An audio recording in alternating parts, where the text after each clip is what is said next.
lillahilladzi amarana bi a'malis sholihat wa nahana an a'malis sayyi'at. Asyhadu an la ilaha illallah wahdahu la syarika lah, al-malikul jawad. Wa asyhadu anna Muhammadan abduhu wa rasuluh sahibul atiyah.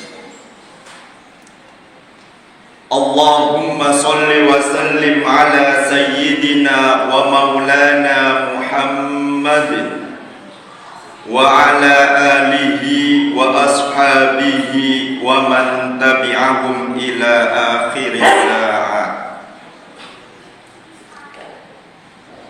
Wa ba'du fa ya ibadallah, ittaqullaha ta'ala haqqa tuqatih wa la tamutunna illa wa antum muslimun.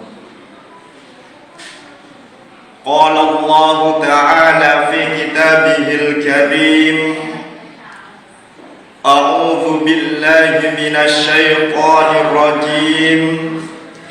Bismillahirrahmanirrahim.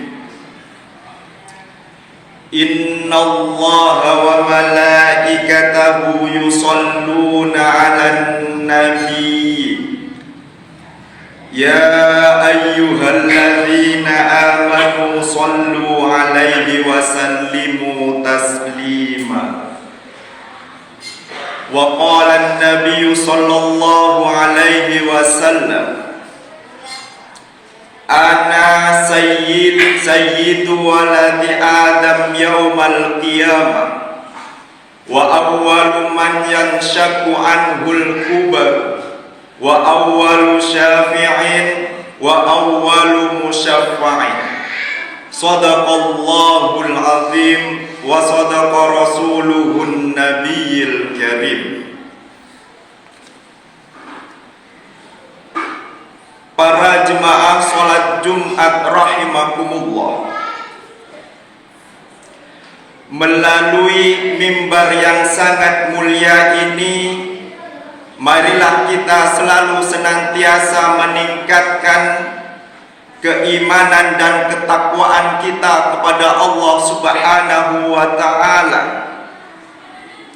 Karena dengan modal iman dan takwa, itulah amal ibadah yang kita lakukan akan diterima di sisi Allah dan kita mendapat ridhonya Allah. Amin amin ya rabbal alamin. Para jemaah sholat Jumat rahimakumullah, ada sebuah buku yang berjudul 100 tokoh paling berpengaruh di dunia saat ini, di mana buku ini dikarang oleh Profesor Michael Hart, salah satu guru besar astronomi dan fisika di perguruan tinggi Maryland, Amerika Serikat. Dan agama yang dianut oleh Profesor Michael Hart, dia beragama Nasrani. Artinya beragama bukan agama Islam. Untuk menentukan tokoh siapa yang paling berpengaruh di dunia ini, dari urutan yang pertama sampai 100 tokoh tersebut membutuhkan 28 tahun riset penelitiannya untuk menentukan siapa tokoh yang pertama. Apa yang menakjubkan bagi kita sebagai umat Islam, tokoh yang pertama dijatuhkan kepada baginda Nabi besar Muhammad sallallahu alaihi wasallam. Nabi Muhammad dianggap sebagai tokoh yang paling berpengaruh di dunia ini sampai detik ini. Kemudian ketika buku itu diterbitkan, muncullah konflik, muncullah protes di berbagai belahan dunia karena ada agama-agama yang lain yang tidak terima tokoh pertama dijatuhkan kepada baginda Nabi besar Muhammad SAW. Akan tetapi Profesor Michael Hart menjatuhkan baginda Nabi besar Muhammad sebagai tokoh utama, sebagai tokoh yang pertama. Ada beberapa alasan yang tidak bisa dibantah oleh orang-orang yang mengkritisi pada waktu itu. Alasan apa yang diberikan? Kalau kita melihat sejarah bangsa Arab yang dikenal dengan zaman jahiliyah, zaman kegelapan, zaman kebodohan, bagaimana tidak dinamakan pada masa itu dinamakan zaman jahiliyah? Ketika seorang istri ditinggal oleh suaminya, seorang istri tersebut menjadi warisan yang boleh dijual oleh putra-putranya dan bisa dijadikan budak pada masa itu. Yang kedua, kenapa pada masa itu dinamakan zaman jahiliyah? Karena ketika seorang istri melahirkan anak perempuan, dikubur dalam keadaan hidup-hidup karena dianggap sebagai aib dalam keluarga. Yang ketiga, kenapa dinamakan zaman jahiliyah waktu itu? Seorang suami tidak terbatasi untuk memiliki istri. Bahkan patung-patung yang dibuat sendiri kemudian disembah karena dianggap memiliki kekuatan dan bisa menolong mereka. Secara logika sudah tidak masuk akal sama sekali, sehingga dinamakan pada masa itu masa zaman jahiliyah, zaman kebodohan. Orang yang kuat akan menindas orang yang lemah. Kemudian lahir baginda Nabi besar Muhammad sallallahu alaihi wasallam. Ja'a bid-dinil islami, datang dengan membawa ajaran-ajaran Islam. Dengan ajaran Islam, ketika seorang istri ditinggal mati oleh suaminya, kemudian mendapatkan hak waris. Yang kedua, ketika dalam rumah tangga memiliki anak perempuan yang dianggap aib, kemudian seorang perempuan diangkat derajatnya oleh ajaran-ajaran Islam. Bahkan di dalam beberapa hadis dijelaskan bahwasanya surga berada di telapak kaki seorang ibu, seorang perempuan.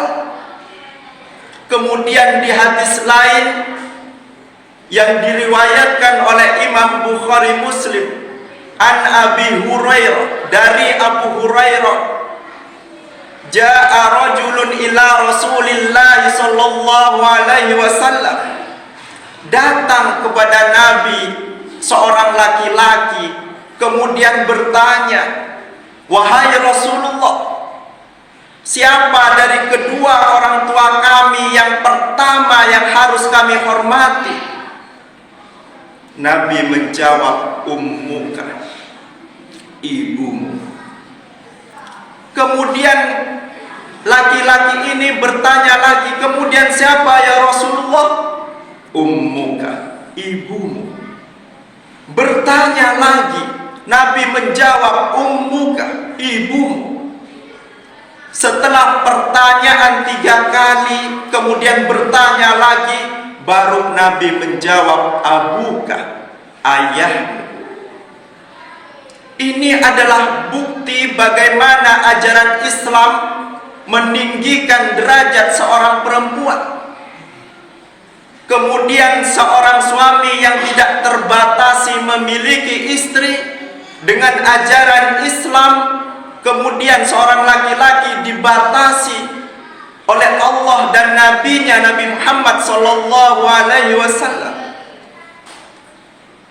Masyarakat jahiliyah bangsa Arab yang kemudian menyembah berhala dikenalkan dengan sang penciptanya, yakni Allah Subhanahu wa ta'ala. Ini adalah salah satu alasan kenapa Profesor Michael Hart menjadikan Nabi Muhammad tokoh yang pertama yang paling berpengaruh di dunia ini.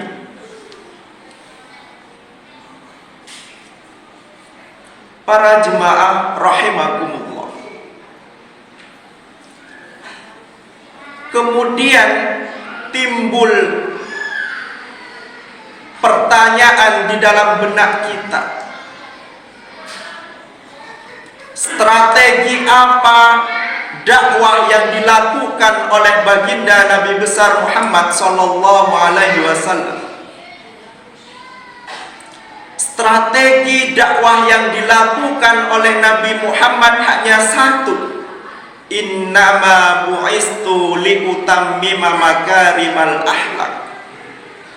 Nabi ketika berdakwah lebih mengedepankan akhlakul karimah, lebih mengedepankan adab, lebih mengedepankan etika daripada retorika, lebih banyak mempraktekkan dan action, sehingga banyak para sahabat kemudian bangsa Arab tanpa disuruh untuk masuk Islam, dan kita rasakan sampai detik ini. Para jemaah rahimakumullah. Kemudian apa akhlak itu? Di dalam kitab Tahdhibul Akhlak karya Ibnu Maskawih dikatakan, menjelaskan definisi akhlak, halun lin nafsi da'iyatun ila af'aliha min ghairi fikrin wala ruyatin.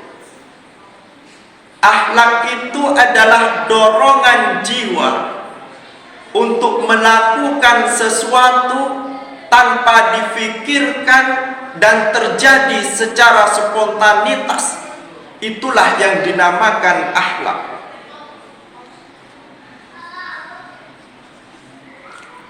Alasan yang kedua, kenapa Nabi Muhammad dijatuhkan sebagai tokoh yang pertama yang paling berpengaruh di dunia? Kalau kita kembali kepada sejarah, Nabi Muhammad menjadi Rasul di usia 40 tahun. Kemudian beliau wafat di umur 63 tahun.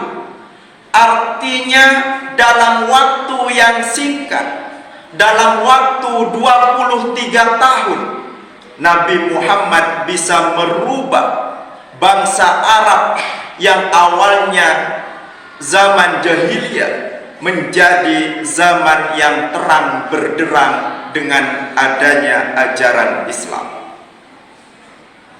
Para jemaah rahimakumullah. Kemudian inilah yang patut kita tiru, inilah yang patut kita contoh. Bagaimana Nabi Muhammad berdakwah, beliau lebih mengedepankan akhlakul karimah.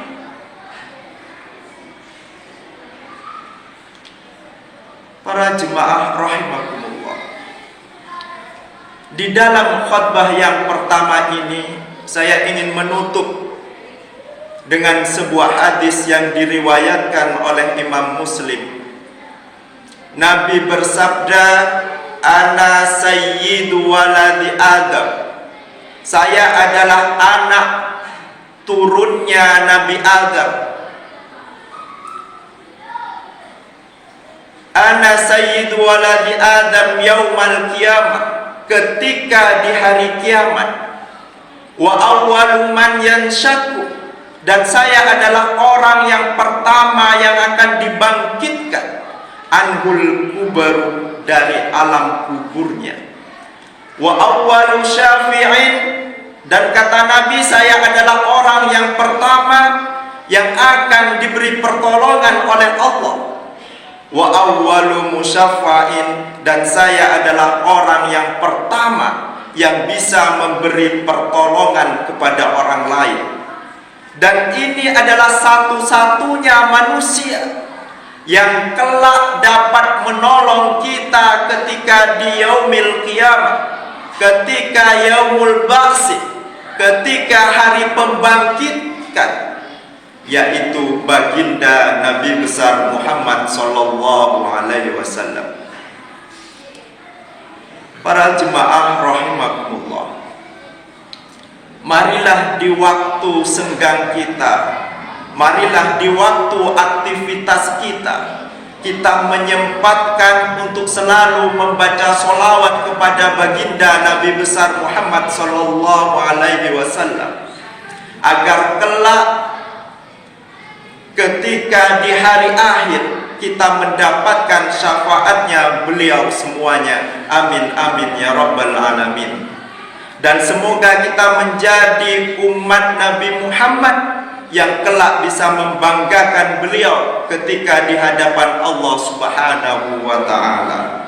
Barakallahu li wa lakum fil Qur'anil Karim, wa nafa'ani wa iyyakum bil ayati wa dzikril hakim. Innahu huwas sami'ul 'alim.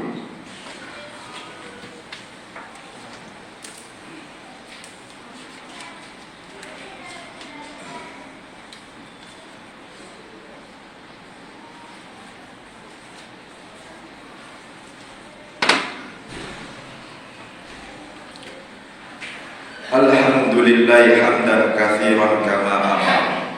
Asyhadu an la ilaha illallah wahdahu la syarika lah, wa asyhadu anna Muhammadan abduhu wa rasuluhu mab'utsu ila syairil bashar.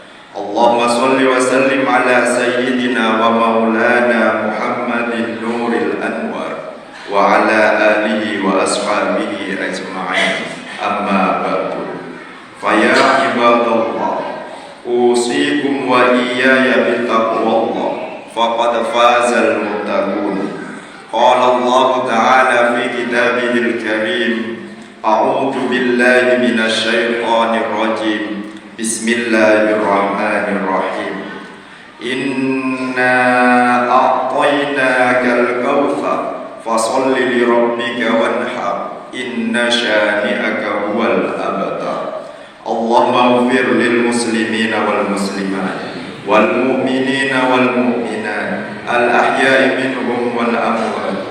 Allahumma dafa'anna al wala wal bala wal waba wal fahsya wal munkar was suyuf al mukhtalifata wa sadaid wal mihan ma dhahara minha wa ma batan min baladina hadha khassa wa min buldanil muslimina amma. Innaka ala kulli syai'in qadir. Allahumma ij'alna awwala yawmina hadan salahan, wa awsatahu falahan, wa akhirahu najahan. Rabbana atina fid dunya hasanah wa fil akhirati hasanah wa qina adzaban nar. Ibadallah, innallaha ya'muru bil 'adli wal ihsan wa ita'i dzil qurba wa yanha 'anil fahsya'i wal munkar wal baghi ya'idukum la'allakum tatadhakkarun. Fadhkurullahal 'azim yadhkurkum wa la dzikrullahi